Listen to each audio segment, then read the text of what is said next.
And she's like, man, I don't even know where that would be. Like, nothing was in order. Like, how do you have a bookstore with the books not in order?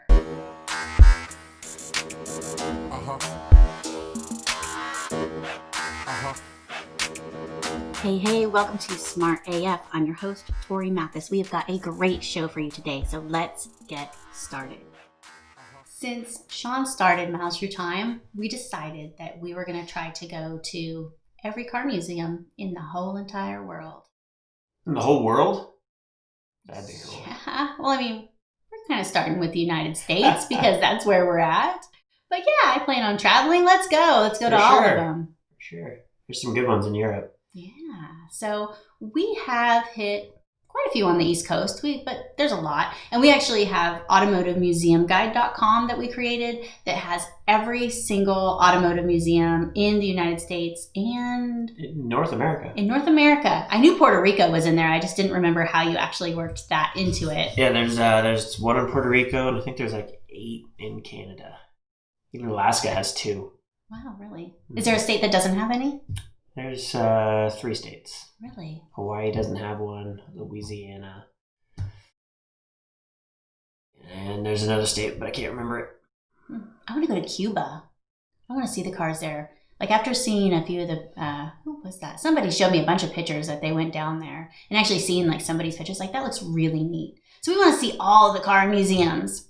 And something we were talking about the other day, we've gone to a lot of motorcycle museums as well.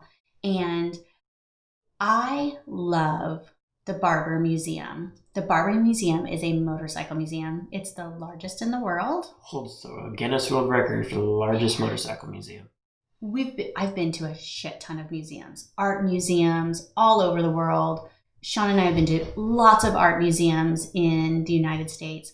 And the Barber Museum was so beautiful.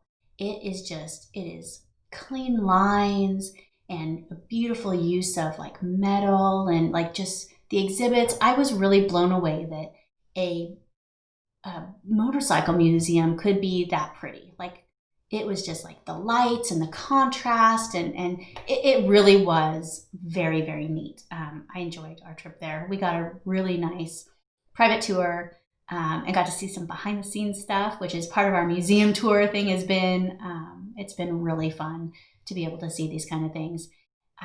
And we've been to other ones, and a one that, comes to mind is Wheels Through Time by Dale. What's Dale's last name? Dale's Wheels Through Time. What is Dale's last name? Why would you ask me that? You don't know Dale's last name? I don't know Dale's last name. Dale, right? It's Dale. So Dale's museum is quite a lot different than Barber. Dale has been collecting this for how many years? I would probably say a lifetime, only because his very first car from when he was a kid, motorcycle or something, is on display in there. So his collection, I guess he used to, if I remember correctly, and he's had a show on, like when we went there, we didn't even know that he had a show. I had no idea who he was. No. So, but, we thought, Sean likes motorcycles. We're driving through, going to Tennessee, and we ended up stopping there. It is like a hodgepodge of just every type of motorcycle. It is gritty. It is a warehouse kind of style that just has the neatest exhibits. It is not Barber. Barber is clean and polished and perfect. It is very corporate. It is very like high-end art gallery. Dale's is not. Dale's is... it's more passionate. It's more personal. Like I said, it's gritty. How would you describe that? It's what I strive to be, is what Dale's Wheels Through Time is for Miles Through Time. It's just, there's no, like Barber comes off as a Smithsonian type of museum. It's what you would go and see if you were anywhere in Washington, D.C. Like it fits inside of all those types of museums.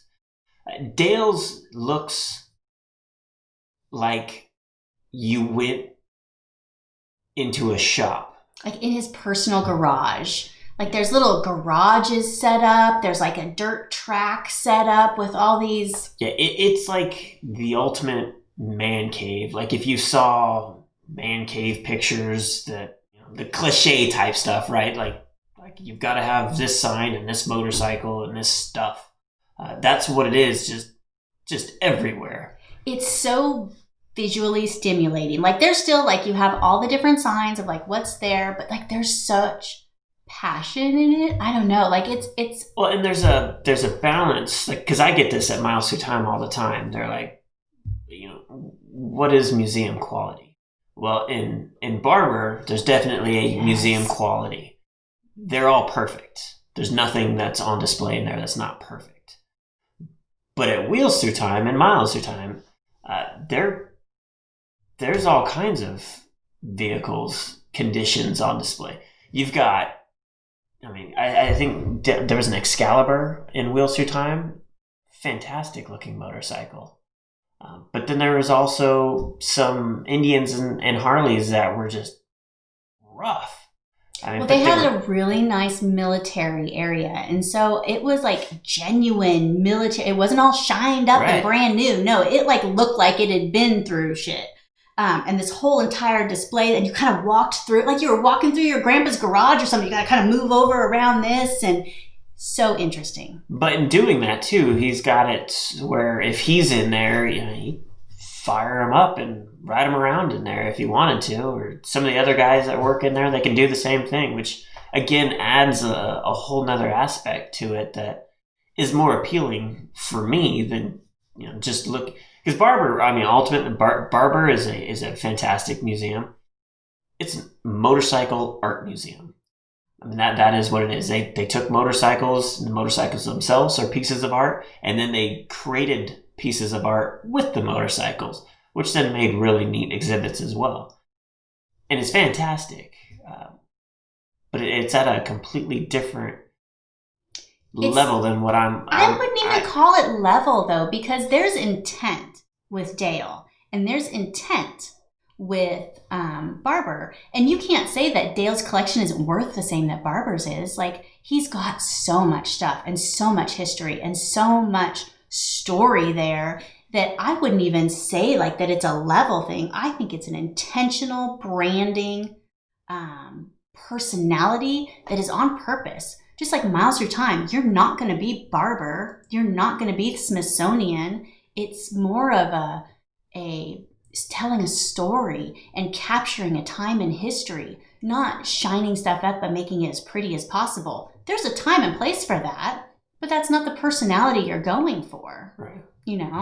And I think that the fact that there's like so much intention behind Dale's, I think is awesome. I love it.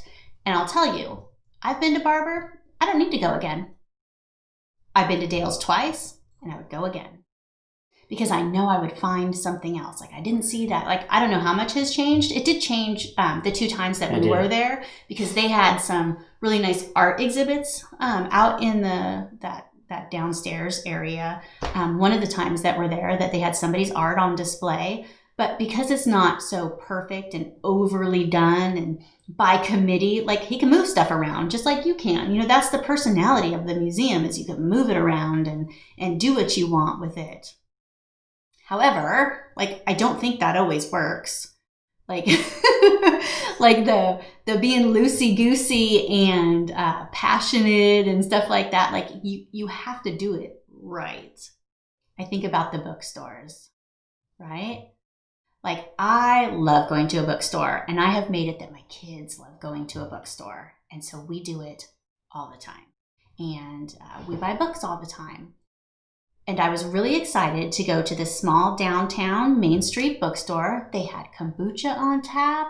And I had a couple specific books that I was like, I'll go down there, I'll grab some kombucha, and I'll see if they have these books, and I'll support my local little bookstore.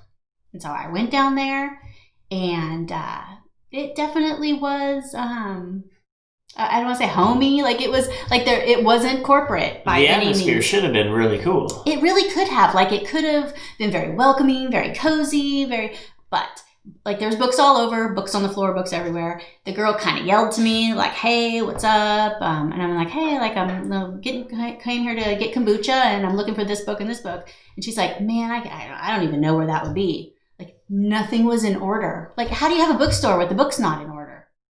It wasn't in order. And then she made some comments about the girl that runs the place. I got kombucha. They ran out. I got like half a bottle of kombucha. But, you know, I will go to Barnes & Noble any day of the week. I know they are going to have what I want. There's that consistency. You know, and they do move some stuff around, and so that it's not like stale. But man, like there was such a missed opportunity with the bookstore, the little Main Street bookstore, that could have been cool, but it wasn't. I mean, they still could have made it, you know, kind of looks like how it looked, but then it had some sort of hidden organization behind it, you know, like, that's in stack 4. Right. And there was none of that. And, you know, we've talked about the coffee shops. Like, I love a little town coffee shop. And we used to go to a coffee shop not that long ago that was in a little town that we would go through. And they were always running out of stuff. They would show up late. They would, like, I wanted to support them and I wanted to do it, but it was a passion business. And so to them, it was like they didn't have to take it seriously. And I was so bummed on that. That's always disappointing. Like, I don't want to go to Starbucks, but man, I know they're going to be consistent. I know they're going to be open. I know what I'm getting. So I think if you want to do your brand in more of that like passion business thing, it can't mean that you don't take it seriously, because you can be messy and gritty, and have that be your intent without not being professional, because that's a huge difference. Right. You know what it makes me think of? There was this hole-in-the-wall Mexican restaurant that we used to go to in North Carolina. The one that had the really good avocado salsa. Now, this place packed every single lunch. They ended up moving, and I don't know if that was the best decision for them. But, like, they were hole-in-the-wall, and it seemed like intentionally hole-in-the-wall. Like, some of those places stay that way. And I think that that's cool. If that's going to be your brand, then make your brand the hole in the wall, the kind of funky place. You know where else is hole in the wall? Intentionally messy, intentionally small, but it totally works. Golden Boy Pizza. Yeah, for sure. Right? So there's this place in San Francisco in the Italian district that has the greatest pizza. And I don't even like a thick crust pizza. We went to Chicago and had pizza.